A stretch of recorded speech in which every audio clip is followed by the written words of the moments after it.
Hello बच्चों, आज हम आपकी ईवीएस की बुक का जो 19th चैप्टर है a seed tales a farmer story उसका थर्ड पार्ट करने वाले हैं। और इससे पहले जो दो पार्ट्स हैं उसमें हमने एक बीज की कहानी सुनी है। उसमें बीज बताता है कि वो गुजरात के दामजी भाई किसान के खेत में वो पैदा हुआ था और वहाँ पर फार्मर्स क्या करते थे, वो सब कुछ जो अच्छी फसल के बीज होते थे उनको आगे नेक्स्ट फसल उगाने के लिए उनको सेव करके रखते थे। तो ऐसे ही उन्होंने एक वुडन बॉक्स में उस बीज को रखा है। और इसके अलावा बीज बताता है कि कैसे दामजी भाई और बाकी किसान मिलकर खेती करते हैं और खेती के साथ साथ अन्य कामों में भी एक दूसरे की मदद करते हैं। और जब फसलों की कटाई का समय होता है तो सब उसको एक त्योहार की तरह मनाते हैं। और सब लोग मिलकर और जब फसलों की कटाई का वक्त होता है तो वो त्योहार कैसे मनाते हैं, वो एक मटके में सारी सब्जियां डाल देते हैं और मसाले डाल देते हैं और उसके बाद उनको कोयले पर रख देते हैं और वो मंद आंच पर पकता है और इसको ऊंधिया कहते हैं। और इस तरीके से उनका टाइम बहुत अच्छा कट रहा था। वो बहुत खुशी से सब मिलजुल कर फसलें उगाते थे और फसलों में वो कई तरह के ग्रेन्स, कई तरह के अनाज उगाते थे और कई तरह की वेजिटेबल्स उगाते थे। लेकिन आगे चल के क्या हुआ कि अब टेक्नोलॉजी आ गई है आगे जाके। और अब किसान का जो बेटा है, दामजी भाई का बेटा है हसमुख, उसने क्या करा, उसने सिर्फ कपास और अनाज उगाना शुरू कर दिया क्योंकि वो उसको ज़्यादा प्रॉफिटेबल लगा कि उसमें उसको ज़्यादा प्रॉफिट होगा। साथ ही अब क्या है, अब गांव में बिजली आ गई है तो उन्होंने मोटर लगाना शुरू कर दिया है। इलेक्ट्रिसिटी से वो पानी कैसे निकालते हैं, मोटर से मोटर चलाते हैं, पानी आ जाता है। या फिर दूर कहीं एक डैम बन रहा है, उस डैम से एक नहर है, उस नहर से उनको पानी मिल जाता है। और उन्होंने खेती करने के लिए बैलों को जोतने की जगह ट्रैक्टर यूज कर लिया है। और बाकी लोग जो पहले काम करते थे खेती में, अब उसकी जगह क्या होता है कि उसकी जगह अ, वो मशीन से ही काम करता है। तो इस तरीके से क्या होता है, स्टार्टिंग में तो उसको काफ़ी फायदा होता है, उसको बहुत पैसे का फायदा होता है। वो अपना घर भी दोबारा बनवा लेता है।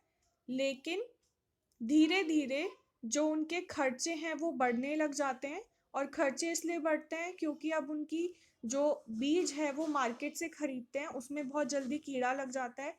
तो उसको कीड़ों से बचाने के लिए उसको मेडिसिन और फर्टिलाइजर्स खरीदने पड़ते हैं। और वो फर्टिलाइजर्स खरीदने के लिए उनको और भी चीज़ों के लिए उनको बैंक से लोन देना पड़ता है। और लोन जो लेना पड़ता है तो उससे उनको फिर वो लोन चुकाना भी पड़ता है। और अब वो क्या है, जो हसमुख है वो हमेशा चिंता में रहता है और हमेशा गुस्से में रहता है। उसको हमेशा ये लगता है कि मैं अपना लोन कैसे चुकाऊंगा। और उसका बेटा परेश जो है वो पढ़ा लिखा है, पर वो किसान नहीं बनना चाहता है, वो कुछ और काम करना चाहता है। और इसके लिए उसने ट्रक चलाना शुरू कर दिया और वो ज़्यादातर समय घर से बाहर ही रहता है। अब एक बार क्या होता है, वो घर पर आता है और घर पर आकर अपनी माँ से पूछता है कि वो दादाजी का जो बीज रखने वाला वुडन बॉक्स था वो कहाँ है, उसमें मैं अपने औजार रखूंगा। तो इस तरीके से बीज ने ये कहानी सुनाई। अब इसके बाद हम आगे चलते हैं।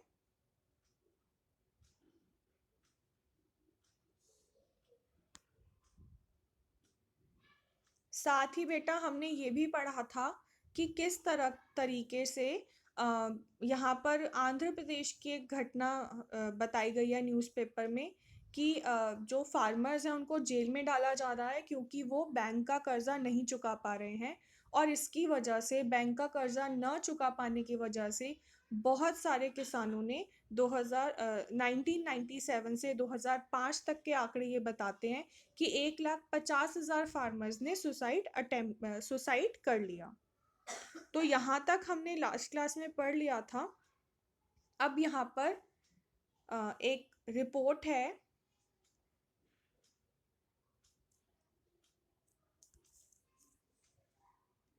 अ group of class 5 students who went to visit Bhaskar भाई's फार्म। अब भास्कर भाई का फार्म है, तो कक्षा 5 के बच्चे उनके फार्म पर गए थे। तो उन्हीं की ये रिपोर्ट है, चलिए हम ये रिपोर्ट पढ़ते हैं। As we entered his farm, we were surprised. There were dead leaves, wild plant, and grass everywhere. Some of the tree branches seemed so dry as if eaten by insects.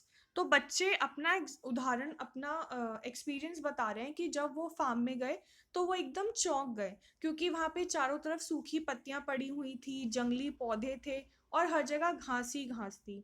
और कुछ पेड़ों की शाखाएं तो इतनी सूखी हुई थी जैसे कि उनको कीड़ों ने खा लिया है। At places, we saw some plants with colorful leaves. Why these? और कुछ जगह हमने देखा कि कुछ ऐसे प्लांट्स हैं जिनकी पत्तियां कलरफुल हैं। यानी कि बच्चों, हमने देखा है कि पेड़ों की पत्तियां हरी होती है, लेकिन वहां पे उन्होंने कुछ ऐसे प्लांट्स उगा रखे हैं जिनकी पत्तियां कलरफुल हैं। भास्कर भाई said they were croton plants which gave him a signal when the soil became dry. We were surprised. How?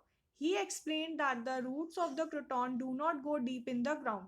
So when the top layer of the soil become dry, the croton leaves bend and become limp.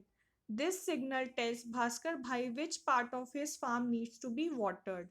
अब क्या है कि वो croton के plants हैं, और croton के plants का फायदा ये होता है कि उसकी जड़ें ना जमीन में बहुत नीचे नहीं जाती हैं, ऊपर की तरफ ही रहती है।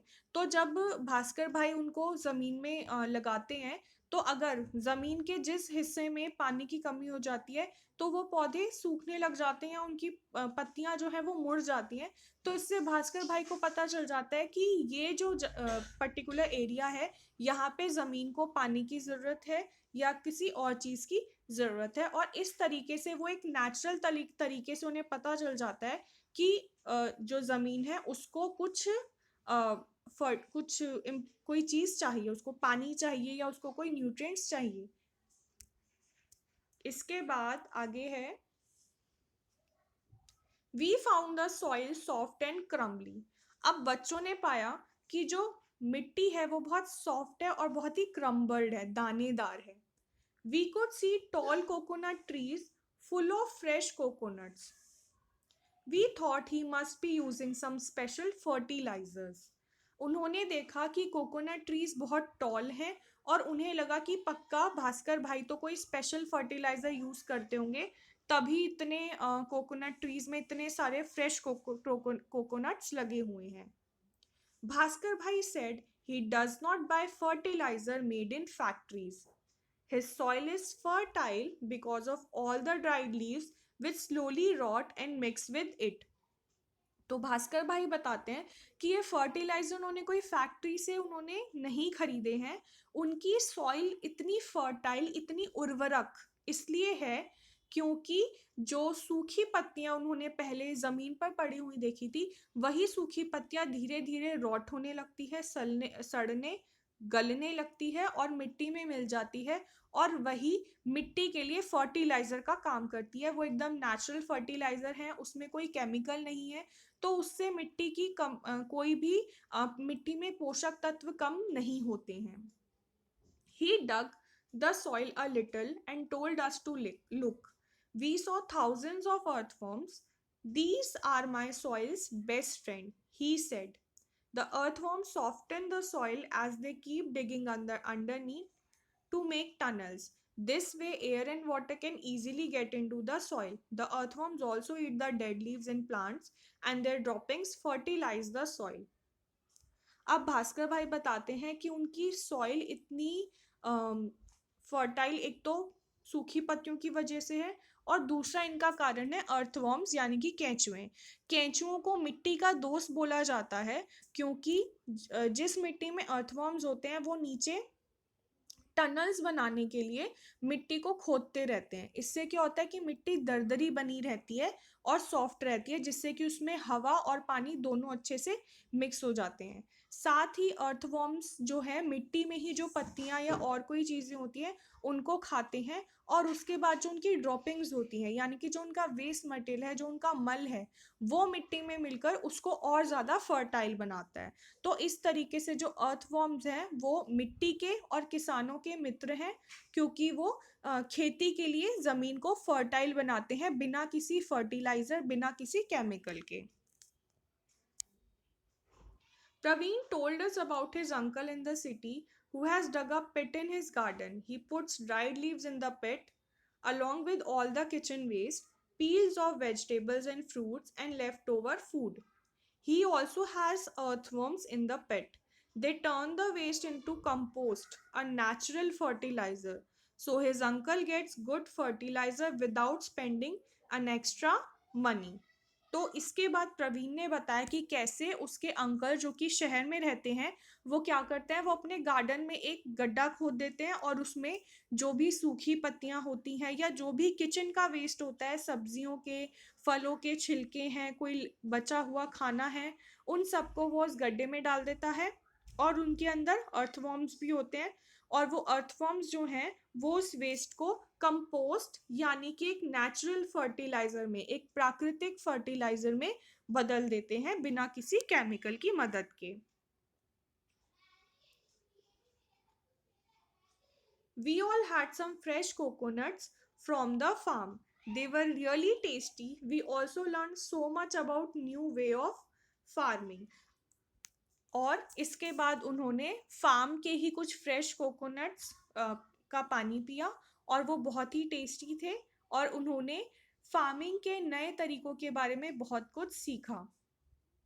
तो आप देख सकते हैं बेटा, इस चैप्टर में आपने दो एग्जाम्पल देखे हैं, एक दामजी भाई हसमुख और भास्कर भाई का, जहाँ हसमुख ने केमिकल वाले तरीके अपनाए ले और उससे क्या हुआ, स्टार्टिंग में उनको फायदा हुआ लेकिन आगे चलकर उनकी परेशानियां बढ़ गई।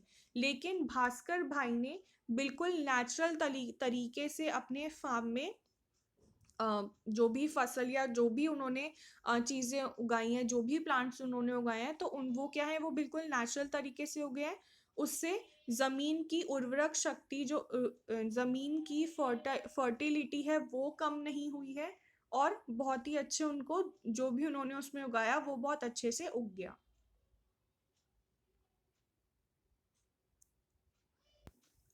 तो बच्चों आप यहाँ देख सकते हैं कि यहाँ पे कुछ पिक्चर्स दी हुई हैं। जो फर्स्ट पिक्चर है उसके अंदर आपको दिखाया गया है, ये खेत का सीन है। इसमें क्या है, बाजरा की फसलों को काटा जा रहा है। उसके बाद सेकंड पिक्चर में यहाँ पे मोखली में जो है इनके कॉप्स डाले जा रहे हैं, बाजरा के कॉप्स, और उनको कूटा जा रहा है। और कूटने से क्या हो रहा है, जो उसके बीज हैं वो अलग हो गए। उसके बाद फोर्थ पिक्चर में आप देखिए कि आटे को पीसा जा रहा है। ये चक्की है, चक्की में बीच में आटे को डालकर और उस चक्की को घुमाया जाता है तो उसमें से क्या निकलता है, उसमें से आटा निकलता है।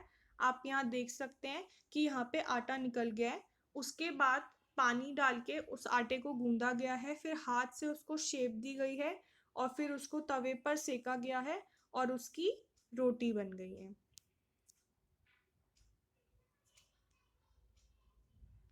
तो ये हमारा चैप्टर था।